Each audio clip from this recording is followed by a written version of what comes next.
Here's the thing that happens when you're in a position of leadership. And anyone in this room who's ever been in a position of leadership will attest to this. If you are given a position of any sort, you will verily be tested. Verily be tested. Meaning, you will face storms. You will have your character tested. You will have your faith tested. And that is why it is extremely important, as mashallah, those who came before me, Yasmin and Abrar mentioned, and all of the amazing speakers who came before me mentioned, it is not enough to just be involved in activism. And the reason I'm impressed with this organization is I feel right now we have a vacuum in the new generation. And that vacuum is what I would term as a tarbiyah vacuum. What is a tarbiyah vacuum? That we have, see, my generation, and I'm turning a certain type of age in 3 days. It's that big age. I'm not going to tell you what it is. But anyway, moving along swiftly, 40. But anyway, and when I was young, we had a lot of youth training. We used to call it Mina at that age, or YM. Y'all know what I'm talking about. And I truly believe that that turned us into the leaders who are now spearheading the Islamic work. But then something happened post 9/11. Something happened. And there became a vacuum of tarbiyah. What is tarbiyah? Tarbiyah is to develop a human being from the inside out.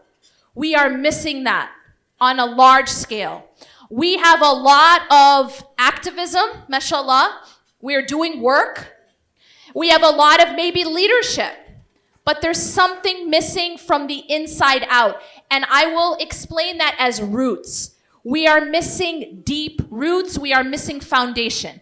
And what happens if you don't have roots and you don't have foundation is like what would happen to a tree that doesn't have roots and the wind blows. And the wind will blow. And as you mentioned, for example, you are tested when you go to university. You could be at an Islamic school.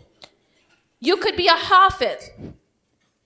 But if you do not actually have those deep roots beyond the memorization and beyond the surface, as soon as you go to university and you are tested, you cannot handle that test. And a lot of people fail once they are hit with that storm. The first time they're tested, they're uprooted. And that happens when you don't have that deep training. When you don't have that internal training. This is what the Prophet ﷺ did. There is a very profound hadith where Aisha radiallahu anha says that if the first verses to be revealed were, do not commit zina, do not commit fornication, people would have said, we will never leave fornication. And unfortunately, a lot of our youth are saying stuff like that. We will never leave it because it's too hard. If the first verses to be revealed were, do not drink alcohol, the people would have said, and by the way, these people, we're talking about companions, right? We're not talking about us people. We're talking about companions. She said that if the first verses were telling them to give up these things, they would have said, we will never give up alcohol. And this is the hikmah, the wisdom of Allah subhanahu wa ta'ala and the Prophet ﷺ, that the first verses were about training a human being from the inside out. They were not about rules. If you look at the way the Quran came down, the Meccan verses by and large were not about fiqh. The Meccan verses were not about rules. They were not about give up usury or riba, give up alcohol, give up zina. No. They were doing something else. They were building the character of the people. They were building that strong foundation and those roots so that later on, when the rules came down, sami'na wa ata'na, the people said, we hear and we obey. That is how you can withstand the storms. But you have to have deep roots. And that, I believe, is what we are missing in our youth today. We have a vacuum in the roots. We have a vacuum in the foundation that maybe we had a few generations ago and we're missing right now. And that's why an organization like this is so important. Because it focuses on building those roots, not just the leaves of the tree, right? We can become active, we can decorate the tree, but if you don't have roots, you will not withstand the storms, and the storms will come. And the storms will they will be even more intense the more position you are given. The more leadership, the more power you are given. The more you are blessed, the more you are tested. And so we have to train our young people to be able to withstand these tests. And how does that happen? Allah subhanahu wa ta'ala says, إِنَّ اللَّهَ لَا يُغَيِّرُ مَا بِقَوْمٍ حَتَّى يُغَيِّرُ مَا بِأَنفُسِهِمْ. This is imperative.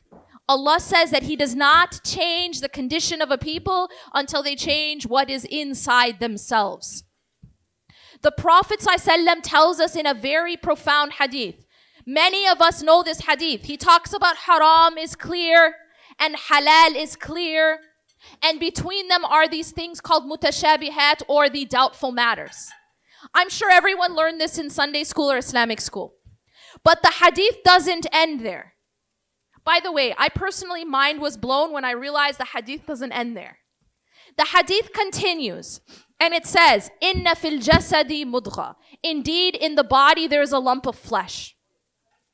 إِذَا صَلُحَتْ صَلَحَ الْجَسَدُ كُلُّهُ. If that lump of flesh is set right, then the whole body will be set right. وَإِذَا فَسَدَتْ فَسَدَ الْجَسَدُ كُلُّهُ. And if it is corrupted, then the entire body is corrupted. أَلَا وَهِيَ الْقَلْبِ. Indeed, it is the heart. Why does the Prophet ﷺ begin the hadith, the discussion, talking about rules, and then ends with talking about the heart?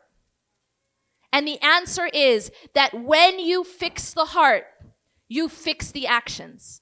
When the heart is healthy, then the actions will be healthy. Then it will become easier to follow the commandments of Allah subhanahu wa ta'ala, and it will become easier to withstand the storms that will definitely face you. Listen to this.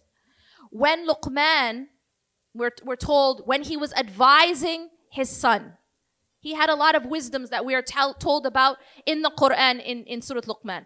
One of the advice that he gave his son is this amr bil ma'ruf nahi anil munkar, right? This commanding what is good, to calling people for what is good and forbidding what is bad. It's basically not just living in a cave, but also going out and speaking out against injustice, about calling people to what's right, about what Yasmin did when you mess with an Egyptian woman, yeah?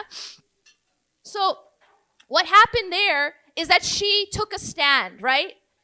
That action is amr bil ma'ruf nahi anil munkar. That's what that's called.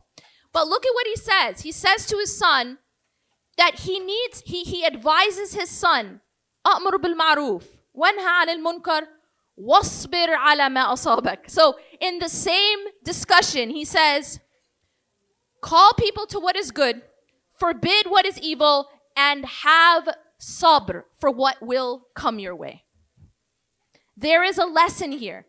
And that is that when you take a stand, when you take a position of leadership, you will be tested. And therefore, immediately after telling him that, he says, have sabr on what will face you, what will come your way.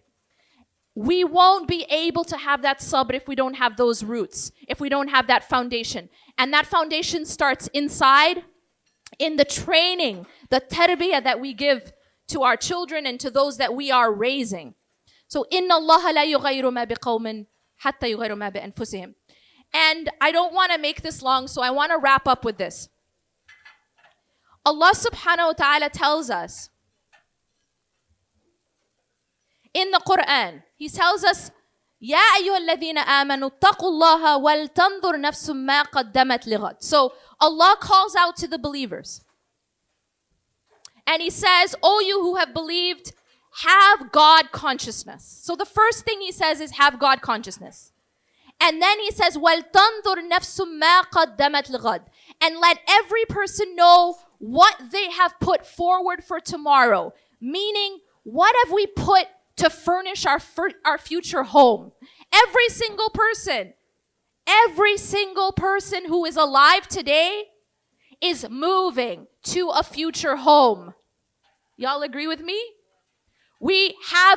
There's no doubt in that matter. We are all moving. Have you guys ever moved from one home to another before? It's intense, right? It requires a process of what? Packing, right? Not sure? Yes? Okay. Packing, right? And hiring movers or doing it yourself. But there's a process of taking your stuff and furnishing that home. Am I right? We are all moving to a future home. But some of us are furnishing it and some of us are burning it down. You understand?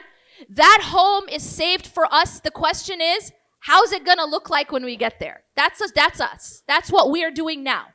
Are we preparing that home or are we burning it down? And so Allah subhanahu wa ta'ala is saying, let everyone know what they have put forward for tomorrow.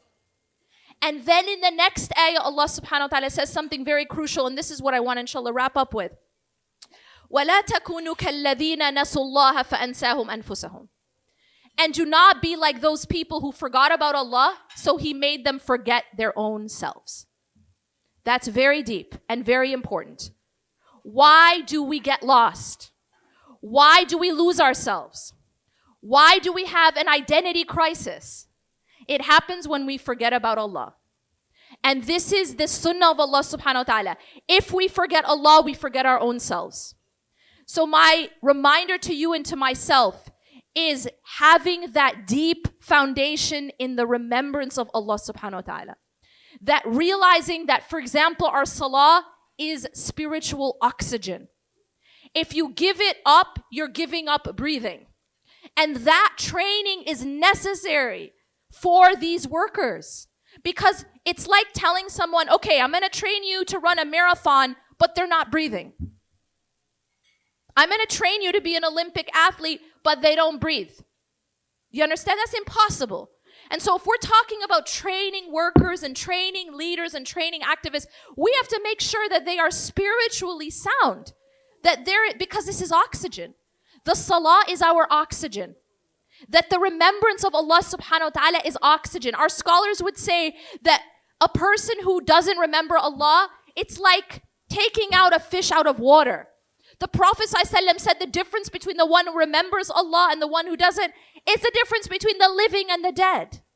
And so this has to be part of that foundation and that training, because there's no way that we're going to run this marathon. And by the way, it is a marathon because we are dealing with a lot of challenges. And alhamdulillah, we had a lot of stats about the type of Islamophobia and the machine that we're dealing with.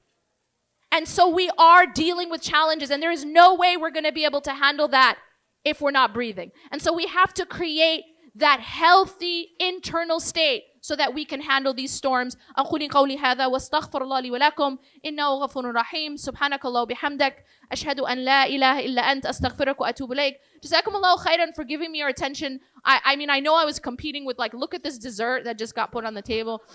That's intense, right? Jazakallah khair. Just quick announcement. I do have, I am an author. I wrote a few books. I only have a few with me today. Inshallah, they'll be available in the back. I also wanted to offer this service for you. We are living right now in a time when there is a lot of stigma of reaching out and getting help. That's why me and my husband, we try to do a lot of service, especially when it comes to, coaching and counseling. And so my husband specifically, he does coaching for couples. There's a big stigma in people asking for help, and men's issues. We have an epidemic right now of a lot of issues in our community, including porn addiction and other types of addictions, infidelity, a lot of issues that we're dealing with, and it's all hush-hush. If you are interested in getting that type of help, or you know someone, inshallah, you can get information at the back. Jazakumullah khairan. قولي قولي هذا واستغفر لي ولكم إنه غفور رحيم.